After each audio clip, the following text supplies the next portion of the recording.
The O'Brien name is one of the most notable football families to come from the Wallsend area. Jack, you've played 5 times for New South Wales, 14 times for Northern New South Wales, a number of those as captain. You represented Australia, which continued the tradition of your father, Jack Senior, who also represented his country. You've won New South Wales State Cups, which at that particular time during the 50s was the major competition in Australian football. You 3 times winner, twice runner-up. You won Northern Premierships. Ampol Cups, you've won 3.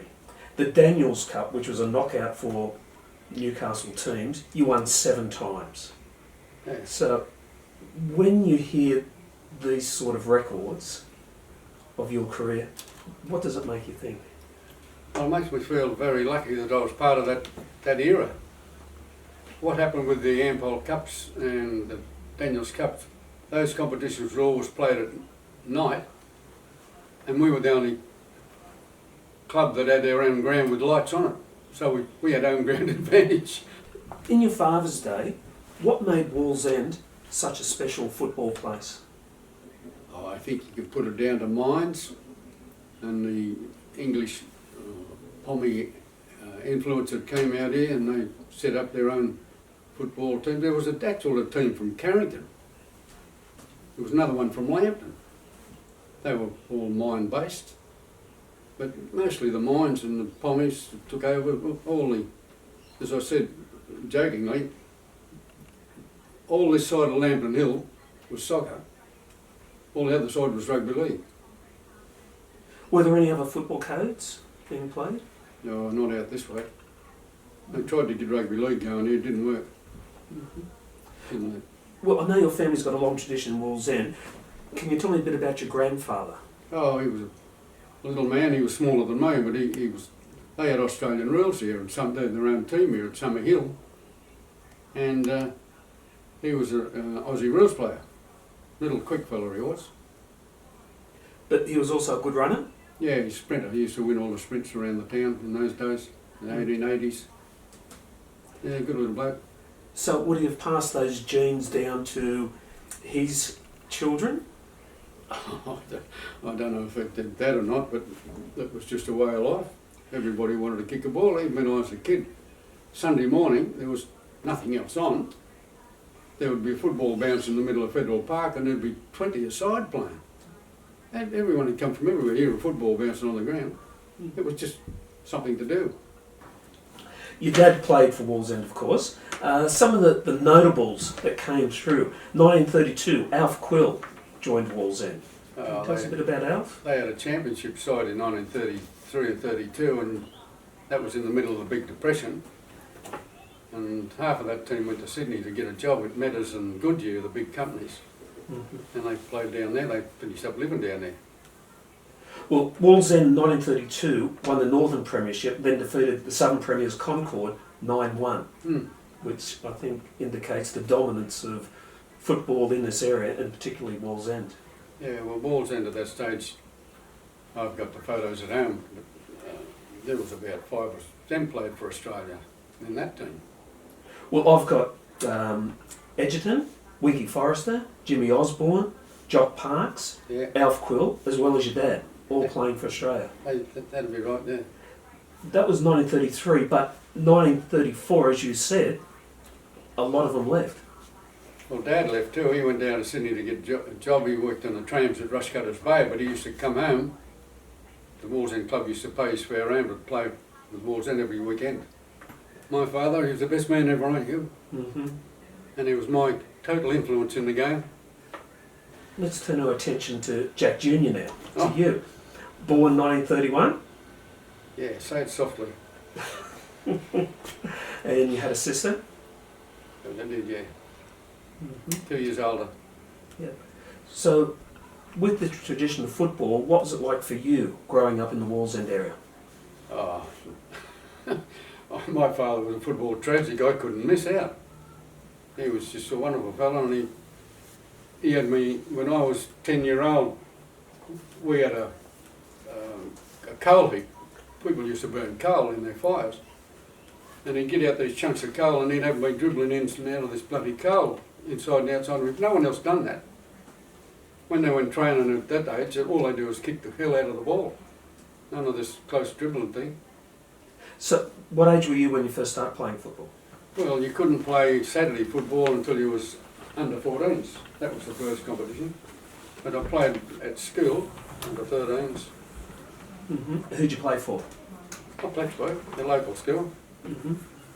Actually, it was my first representative game. I got picked to play for Newcastle under 13s, and we went all the way to Cessnock in the train. And I thought that we was going to the end of the world. And we hear a lot about Reg Day. What was he like as a player? Oh, he was on his own. He was just amazing. Good goal scorer. He was a good bloke to be with. Good fellow on the ground. He was the captain, and he had a bit of weight on by the time I got to him. The 1951 team, did you have a coach? Alf Quill. Alf Quill was coach.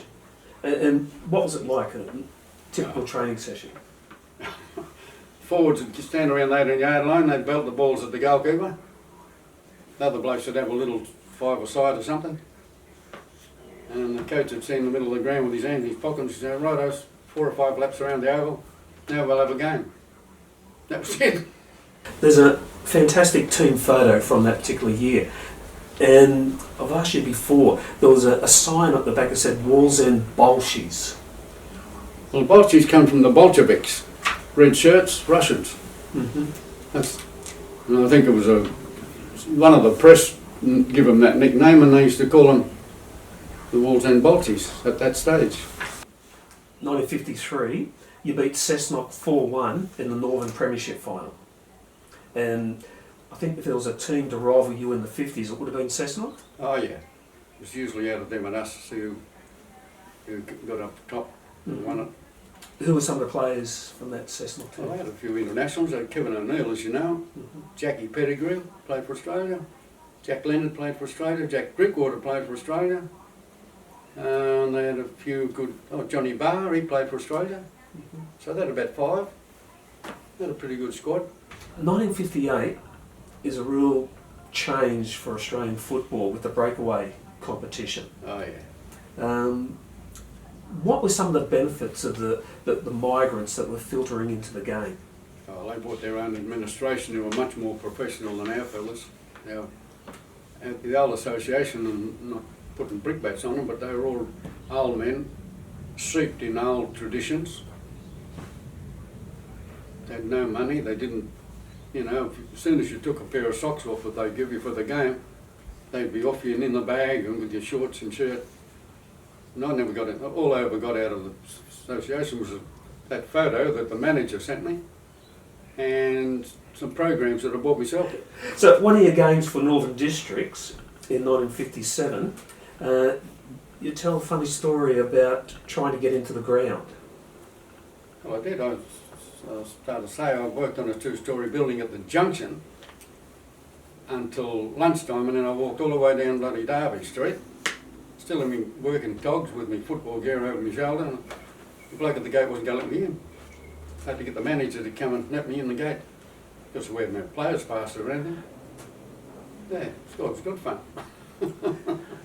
So you're a mainstay of Northern New South Wales football by this stage.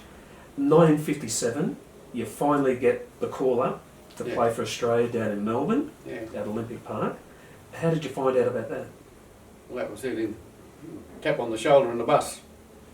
And then it followed with a letter a couple of days later, which is in that book there.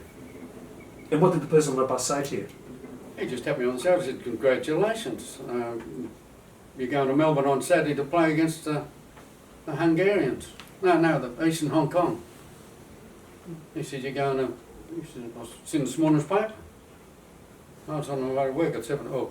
I was pretty rough at his rules. That's what I told you about the old association, mate. So what was your dad's reaction to it? He was as proud as a dog with a tin dick. Proud as punch he was.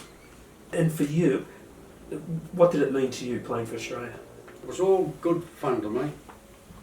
Good comradeship with your mates, and that's the way. That's how sport should be played. One of your teammates in that Australian team was Joe Marston. He was the captain, yeah. What was he like? Oh, great. gentleman. Talked you through the game. So would he have had a big bearing on tactics in the game as well? None. Nobody had tactics, you just went and played. There was no such things as tactics. We didn't know the people we were playing against, or what sort of players they were. We'd known they were talented, but you didn't know who the danger men or anything like that. You just played. And as the game came along, you learned our position. So when you're playing at Wallsend at the height of their success, were you recognised in the street? Oh yeah, I think so, yeah. Oh yeah. Most of the Wallsend people went to the football on a Sunday. Most of the old rabbit trappers, they went to the football.